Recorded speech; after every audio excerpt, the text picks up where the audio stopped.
இதோ உங்களை தேடி முதன்முறையாக வசீகரமான தொழில்நுட்பம் மற்றும் அதிவேகமான செயல்திறனுடன் UFX மொபைல்ஸ். மெல்லிய தோற்றத்துடன் முற்றிலும் சிறப்பாக எல்லோருக்கும் எளிதாக UFX மொபைல்ஸ்.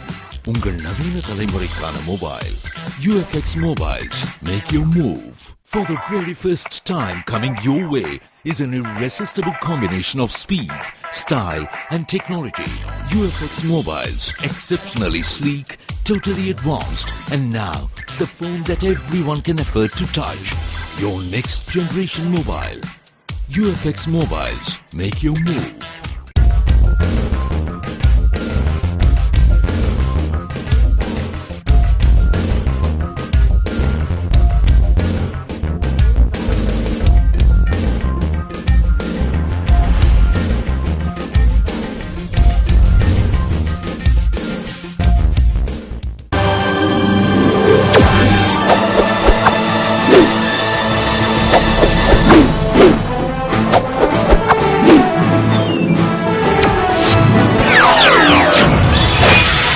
நீங்கள் பார்த்துக் கொண்டிருப்பது AJK டிவியின் புதுவை மாலை.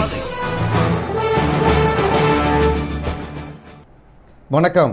புதுவை தவளக்குப்பத்தில் SP பழனிவேல் தலைமையில் போலீசார் குறை கேட்பு கூட்டம் நடைபெற்றது.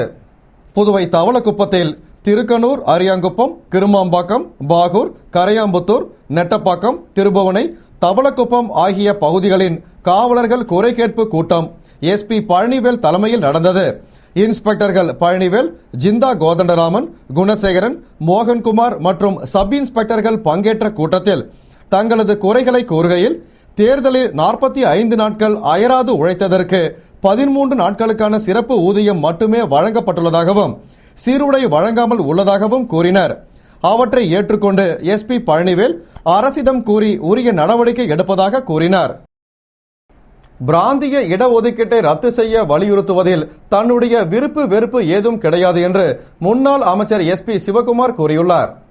இது தொடர்பாக புதுவை மாநில திராவிட முன்னேற்ற கழக துணை அமைப்பாளரும் முன்னாள் அமைச்சருமான SP சிவகுமார் கூறுகையில், பிராந்திய இடஒதுக்கீடு புதுவை பிராந்தியத்து மாணவ மாணவிகளை எப்படியெல்லாம் பாதித்து அவர்கள் கஷ்டப்பட்டு படித்தும் அவர்கள் வாழ்க்கை எப்படியெல்லாம் சீரழிந்து வருகிறது என்பதை அழுத்தம் திருத்தமாக ஆதாரத்துடன் வெளியிட்டும் இதுவரை எந்தவிதமான நிவாரணமும் கிடைக்காமல் அதற்கு மாறாக தரக்குறைவான தாக்குதலில் பலர் ஈடுபடுவது வருத்தம் அளிப்பதாகவும், மேலும் காரைக்கால் மக்களோ காரைக்கால் மாணவர்களோ தமக்கு எதிரிகள் அல்ல என்றும், தான் கல்வி அமைச்சராக இருந்தபோது காரைக்கால் மாணவ மாணவிகளுக்கு தான் காரைக்காலில் முதலிடம் என்பதை நிலைநிறுத்தம் செய்ததாகவும், இச்சூழலில் புதுவை மாணவர்களை புதுவையில் ஓரம் கட்டுவது எவ்விதத்திலும் நியாயம் தர்மம் அல்ல என்றும், சட்டங்களின் அடிப்படையில் நடைபெறுகின்ற ஆட்சியில் மத்திய அரசின் அனுமதியை பெறாமல் சிறப்பு ஒதுக்கீட்டை எப்படி செயல்படுத்துகிறார்கள் என்பதை துணைநிலை ஆளுநர் தான் விளக்க வேண்டும் என்றும், தாங்கள் ஆதாரபூர்வமாகவும்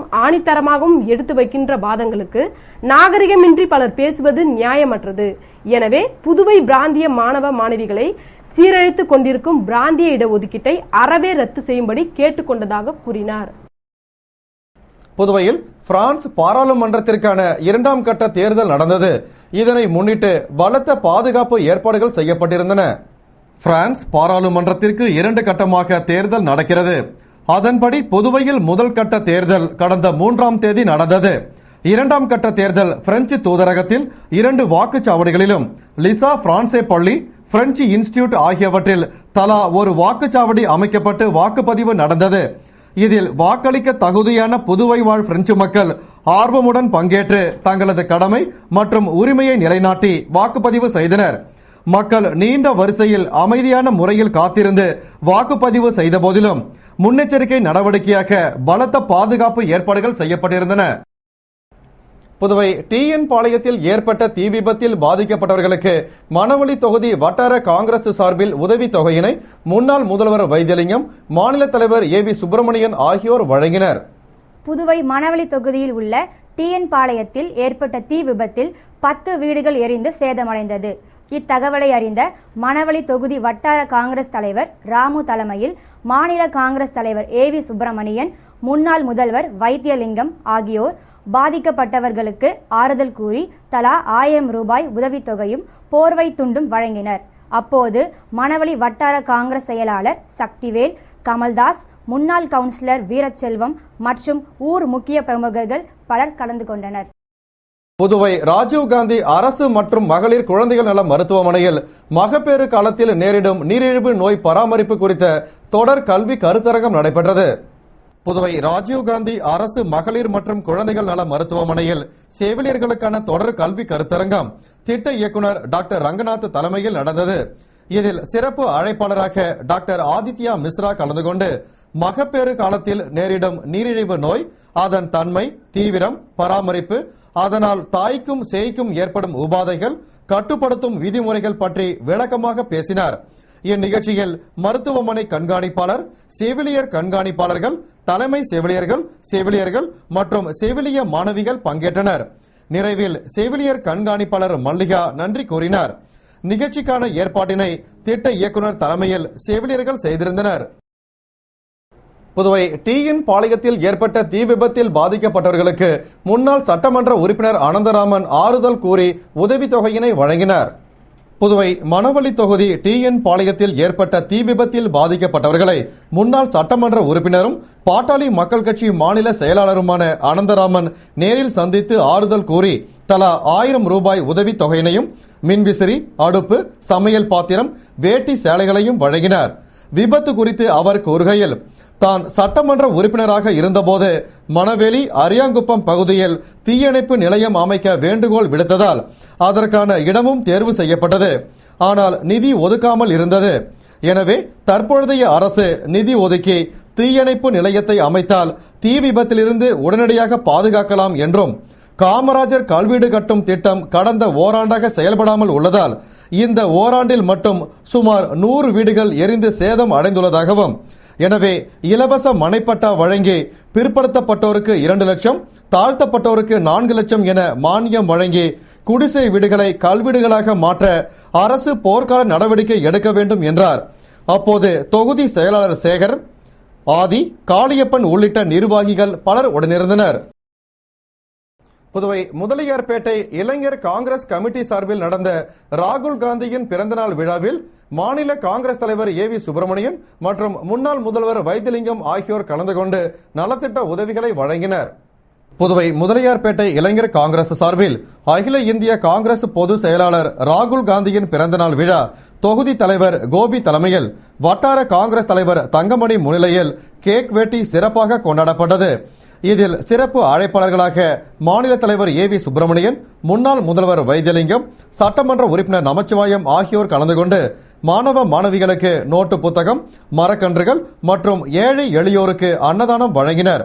விழாவில் முன்னாள் சட்டமன்ற உறுப்பினர்கள், இளைஞர் காங்கிரஸ் தலைவர் சங்கர், ராகுல் காந்தி தேசிய பேரவைத் தலைவர் சேகர் மற்றும் இளைஞர் காங்கிரஸ் தொகுதி நிர்வாகிகள், மகளிர் காங்கிரசார், காங்கிரஸ் நிர்வாகிகள் திரளாக கலந்து கொண்டனர். பாரதிய ஜனதா கட்சியின் நாடு தழுவிய சிறை நிரப்பும் போராட்டம் ஏன் என்று விளக்கும் தெருமுனை பிரச்சாரம் இந்திரா காந்தி சிலை அருகே நடந்தது.